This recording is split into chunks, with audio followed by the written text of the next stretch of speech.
बिस्मिल्लाहिर्रहमानिर्रहीम। अस्सलामुअलैकुम। मसला नंबर 8, थ्योरम नंबर 8।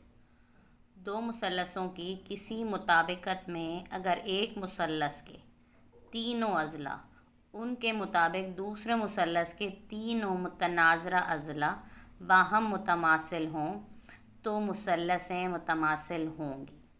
ये साबित करने के लिए कहा गया है। सबसे पहले तो इसको हम तोड़ तोड़ के पढ़ते हैं कि कहा क्या जा रहा है, ताकि हमें समझने में आसानी हो।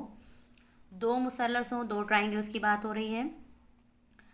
मुताबिकत, कॉरस्पॉन्डेंस, मवाजना करने को कहा जा रहा है। और मवाजना करने में ये बताया जा रहा है कि अगर एक ट्राइंगल जो है उसकी तीनों साइड्स दूसरे ट्राइंगल की तीनों साइड्स के कॉरस्पॉन्डेंस में जो है वो बराबर हो, तो वो दोनों ट्राइंगल्स जो होते हैं वो आपस में कॉन्ग्रुएंट होते हैं।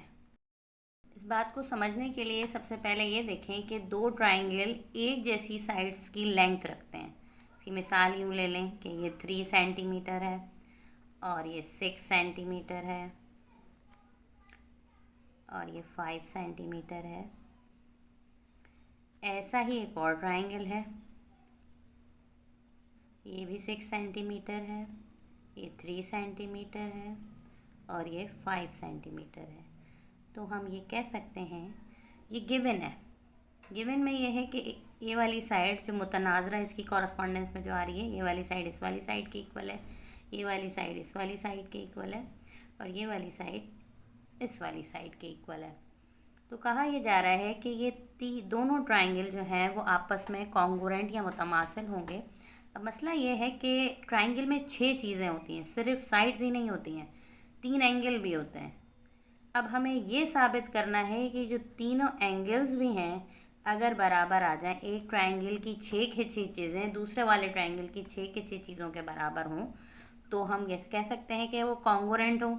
और इससे पहले भी हम थ्योरम में प्रूफ कर चुके हैं कि एक ट्राइंगल की 2 साइड्स और एक एंगल दूसरे ट्राइंगल की 2 साइड्स और एक एंगल अगर बराबर हों तो दोनों ट्राइंगल आपस में कॉन्ग्रुएंट होते हैं। लेकिन ये शराइत कि तीनों साइड्स बराबर हों तो वो ट्राइंगल बराबर होते हैं, ये साइड्स में तो एप्लीकेबल है, लेकिन ये देखें एंगल में एप्लीकेबल नहीं होगा। इसकी जगह अगर हम ये बात करें कि एक ट्राइंगल के तीनों एंगल्स दोनों ट्राइंगल के तीनों एंगल्स के बराबर हों तो क्या वो कॉन्ग्रुएंट या वो मुतमासिल हो सकते हैं। तो उसकी एक मिसाल देती हूँ मैं आपको। एक ट्राइंगल है जिसे राइट एंगल ट्राइंगल कहते हैं। उसका एक एंगल 90 का है, दूसरा 30 का है और तीसरा 60 डिग्री का है।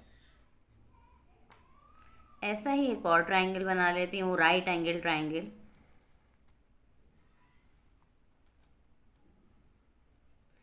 दोनों के एंगल अभी भी ऐसे ही हैं, एक 90 डिग्री का है, 30 डिग्री का है और 60 डिग्री का है।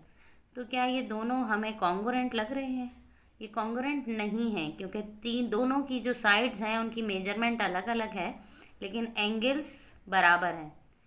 लेकिन जब एक ट्राइंगल की तीनों साइड्स बराबर हों तो उनके एंगल भी बराबर होते हैं। ये साबित करके हम कामयाब हो सकते हैं कि ये दोनों ट्राइंगल जो हैं वो कॉन्ग्रुएंट हैं। अब इसके लिए हम काम शुरू करते हैं। दी हुई मालूमात की बुनियाद पर हम तस्वीर या फिगर ड्रॉ करते हैं। कहा यह जा रहा है कि दो ट्राइंगल्स हैं और दोनों ट्राइंगल की तीनों साइड्स जो हैं वो आपस में मेजरमेंट में बराबर हैं। तो हम उस बुनियाद पर दो ट्राइंगल एक जैसे ड्रॉ कर लेते हैं।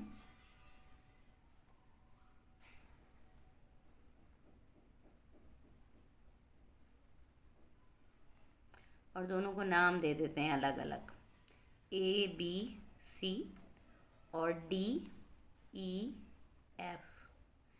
इसका मुतनाज़रा ज़िला ये है, AB साइड DE साइड के बराबर है और AC साइड DF साइड के बराबर है और BC साइड EF साइड के बराबर है। हम अपने काम को आसान बनाने के लिए कुछ अमल करते हैं, जिस अमल या कंस्ट्रक्शन जो है, with the help of this construction it will be easy for us to solve this equation, solve this theorem. देखिए हम क्या करते हैं कि ये BC और EF बराबर है। बेसिकली हम काम क्या करेंगे, अब मैं इसको काट के इसको उठा के इसके नीचे लगाऊं इसकी जगह, बल्कि हम एक कंस्ट्रक्शन करते हैं कि एक और ट्रायंगल ड्रॉ करते हैं जिसमें जो बी एंगल बन रहा है वही एंगल इसी डायरेक्शन में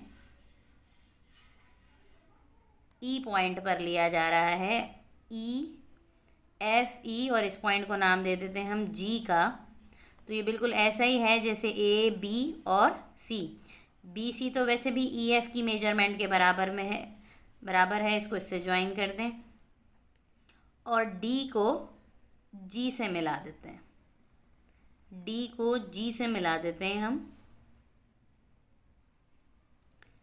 यहाँ जो एंगल जो भी इस ट्रायंगल का बन रहा था, जो ट्रायंगल ई डी एफ था, उस ट्रायंगल में जो एंगल बनने वाला है वो दो हिस्सों में डिवाइड हो गया, 1 और 2। इसी तरह यहाँ हमारा जो एंगल है जी पर बनने वाला वो भी डिवाइड हो गया 3 और 4 में। और ये एंगल जो बन रहा है ट्रायंगल ई एफ, ट्रायंगल जी ई एफ, वो ट्रायंगल ए बी सी के बराबर है, यानी कि इसकी मेजरमेंट और इसकी मेजरमेंट आपस में क्या है, बराबर है। इस बुनियाद पर हम काम शुरू करते हैं अपना। यह सारा जो हमने काम किया इसे कंस्ट्रक्शन कहते हैं। इसको मैंने ज़रा प्रॉपर वे में ड्रॉ कर रखा है, ज़रा देखें इसकी शक्ल।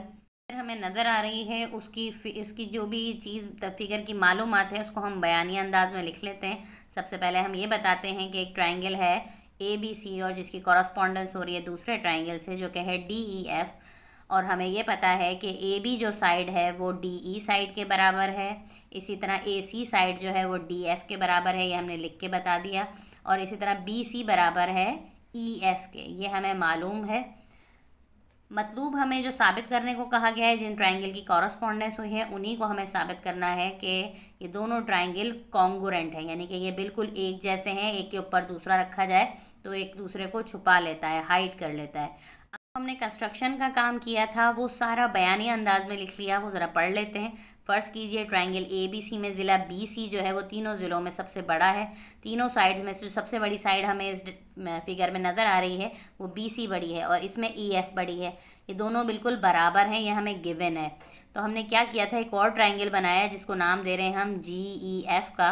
एक ट्रायंगल जी ई एफ बना रहे हैं, वो इस तरह बना रहे हैं कि सबसे पहला पॉइंट ये कि नुक्ता जी और नुक्ता डी दोनों की डायरेक्शंस जो हैं वो बिल्कुल ऑपोजिट हैं। ये देखें दोनों मुखालिफ सिमत में हैं। दूसरी चीज़ जो हमने बोली थी वो ये बोला था कि एंगल जी ई एफ जो है वो एंगल बी के बराबर होगा।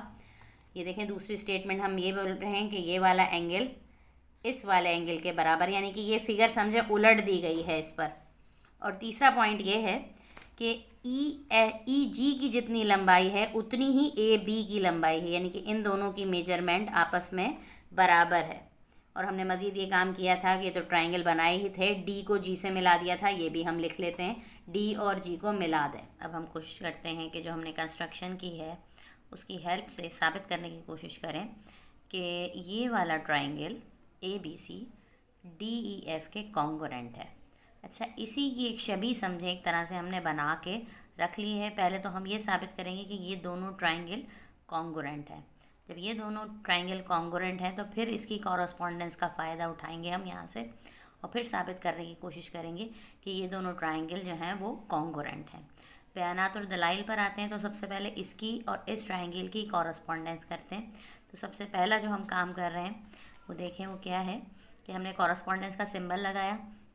उसमें पहला स्टेप हमने दिया कि बी सी जो है वो ई एफ़ के बराबर है। बी सी जो लाइन है वो ई एफ़ के बराबर है, ये हम मालूमात में पहले भी दे चुके हैं। ये गिवन है कि ये दोनों ट्रायंगल जो डी ई एफ़ था और ए बी सी था उनकी ये वाला ज़िला जो बड़ा ज़िला है वो दोनों आपस में क्या हैं, बराबर हैं। दूसरी चीज़ जो हम बता रहे हैं वो ये बता रहे हैं कि हमने कंस्ट्रक्शन ऐसी की है, यानी कि अमल जिसे कहते हैं उर्दू में, वो हमने ऐसी की है कि जो एंगल बी की मेजरमेंट है ना, ऐसा ही एंगल यहाँ ड्रॉ हुआ है, यानी कि एंगल जी ई एफ़ जो है वो एंगल ए बी सी के बराबर है। ठीक है, तो इसको हम कहेंगे ये रीज़न में कि ये अमल है, दलील में हम अमल लिख देते हैं। फिर हम लिख रहे हैं कि बी से ए की मेजरमेंट या ए से बी की मेजरमेंट कह लें, और ई से जी की मेजरमेंट या जी से ई की मेजरमेंट, दोनों के दोनों क्या हैं, बराबर हैं। तो आप यहाँ देखें इन दोनों ट्रायंगल की जिनकी कॉरस्पॉन्डेंस हो रही है वो कॉन्ग्रुएंट है। और इसका रीज़न जो हम देंगे, दलील देंगे, वो ज़िला ज़ाविया ज़िला है। इसमें 2 ज़िले और 1 ज़ाविया, दूसरे ट्रायंगल के 2 ज़िले और 1 ज़ाविये के बराबर हैं। अब जो ये हम साबित करके बैठे हैं कि ये दो ट्राइंगल ए बी सी और जी ई एफ आपस में कॉन्ग्रुएंट हैं, तो इससे जो नताइज निकलते हैं बहुत सारे वो भी हम नोट डाउन कर लेते हैं।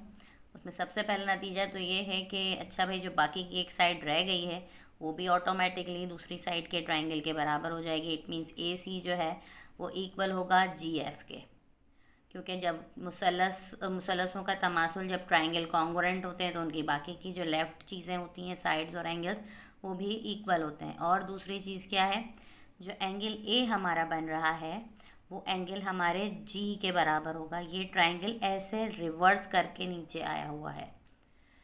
अब इनसे नताइज से हम कहते हैं कि डी एफ, डी से एफ, ये 3 लाइनें हमने डाल रखी हैं और वो ए से सी के पहले से बराबर है। ये हम मालूम में गिवन था हमें, तो हम इससे ये नज़र आ रहा है कि ए सी जो है वो जी एफ के भी बराबर है और ए सी जो है वो डी एफ के भी बराबर है।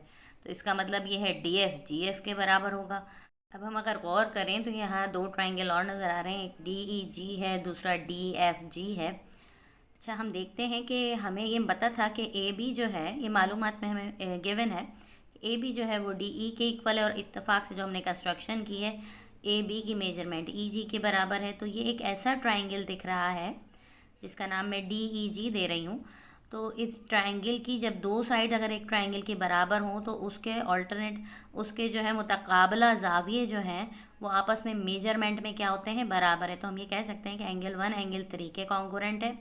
इसी तरह हम इस ट्राइंगल को देखें तो इसकी ट्राइंगल की जी एफ साइड और डी एफ साइड जो है वो मेजरमेंट में बराबर है।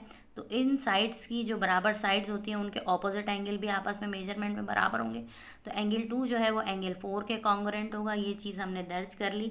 यहाँ हम कह सकते हैं कि एंगल 1 एंगल 3 के बराबर है और रीज़न में हम मुतकाबला ज़ाविये का रीज़न देंगे। दूसरी बात हम ये कह सकते हैं एंगल ट्राइंगल जी एफ डी में एंगल 2 एंगल 4 के कॉन्ग्रुएंट है। अब हम स्टेटमेंट नंबर 6 और 7 की लेफ़्ट साइड में लेफ़्ट साइड और राइट साइड में राइट साइड ऐड कर लेते हैं। तो एंगल 1 और एंगल 2 इक्वल हो जाता है एंगल 3 और एंगल 4 के। तो जब निगाह डालें तो एंगल 1 प्लस एंगल 2 की जगह एंगल डी डाला जा सकता है और इसी तरह एंगल 3 और एंगल 4 की जगह एंगल जी डाला जा सकता है। तो ज़रा देखिए, सबसे पहले इन दोनों को ऐड किया। ये इक्वालिटी की प्रॉपर्टीज़ होती हैं कि ये बैलेंस रहती हैं। तो हमने ये साबित कर लिया कि angle 1 angle 2 means angle D और angle 3 plus angle 4 means angle G, ये दोनों आपस में कॉन्ग्रुएंट होंगे। उनके रीजंस में हमने ये दे दिया कि ये दोनों ज्वाइन होकर इस एंगल को दिखा रहे हैं। हम ये पहले ही प्रूफ कर चुके हैं कि एंगल ए जो है वो एंगल जी के बराबर है। मैंने बताया था, ये समझे इसको उलट दिया गया है इस एंगल को। ये ट्राइंगल जब कॉन्ग्रुएंट हो गए तो तमासुल की खासियत से इसी तरह कहा जा सकता है। अब हम ये कह रहे हैं कि एंगल जी जो एंगल डी के भी बराबर है और एंगल जी जो है वो एंगल ए की भी बराबर है। तो इसका मतलब ये है कि एंगल ए और एंगल डी आपस में बराबर हैं, इक्वल। अब इस बुनियाद पर अब हम काम शुरू करते हैं कि जो असल ट्राइंगल्स हैं उनकी कॉरस्पॉन्डेंस की जाए, क्योंकि हम काफ़ी मवाद इकट्ठा कर चुके हैं जो मवाद हमारी हेल्प करेगा इन दो ट्राइंगल को कॉन्ग्रुएंट साबित करने में। तो सबसे पहले तो हमने कॉरस्पॉन्डेंस का सिंबल लगाना है, यानी कि मवाजना। जो एरो दो तरफ के बने हुए होते हैं इसको कॉरस्पॉन्डेंस या मवाजने के लिए कहा जाता है। तो ज़रा देखें, इस ट्राइंगल की ए बी सी की डी एफ से कॉरस्पॉन्डेंस शुरू कर रहे हैं। तो मैंने ये कहा था कि हमारे पास कम से कम 3 चीज़ें ऐसी हों जिसमें 2 साइड्स और एक एंगल हो, तो हमारे लिए ईजीली होता है कि हम उसे प्रूफ कर सकें। तो सबसे पहली स्टेटमेंट हम ये दे रहे हैं कि ए बी बराबर है डी ई के। ये गिवन था, ए बी बराबर है डी ई के। एक साइड हमारे पास पहले से ही मौजूद थी। अब जो हम एंगल निकाल के बैठे हैं कि एंगल ए जो है वो एंगल डी के बराबर है।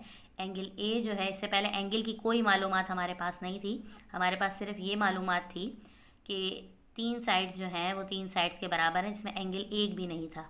जबकि हम अभी प्रूफ करके बैठे हैं कि एंगल ए जो है वो एंगल डी के बराबर है। यहाँ स्टेटमेंट में हम दे रहे हैं साबित शुदा। तीसरी स्टेटमेंट में एक और साइड उठा ली जाए तो हम ये कह सकते हैं कि ए सी बराबर है, ए से सी की मेजरमेंट डी से एफ की मेजरमेंट के बराबर है। अब ये दो ट्राइंगल जिनकी कॉरस्पॉन्डेंस हम कर रहे थे उसकी 2 साइड्स, एक साइड ये वाली और एक साइड ये वाली, दोनों बराबर आ गई और एक जाविया आ गया हमारे पास। तो हम ये कह सकते हैं कि ये दोनों ट्राइंगल कॉन्ग्रुएंट हैं ज़िला जाविया ज़िला के। जो काम हमें दिया गया था वो साबित करने में अल्हम्दुलिल्लाह हम कामयाब हो गए। फहवुल मतलूब बस साबित हुआ।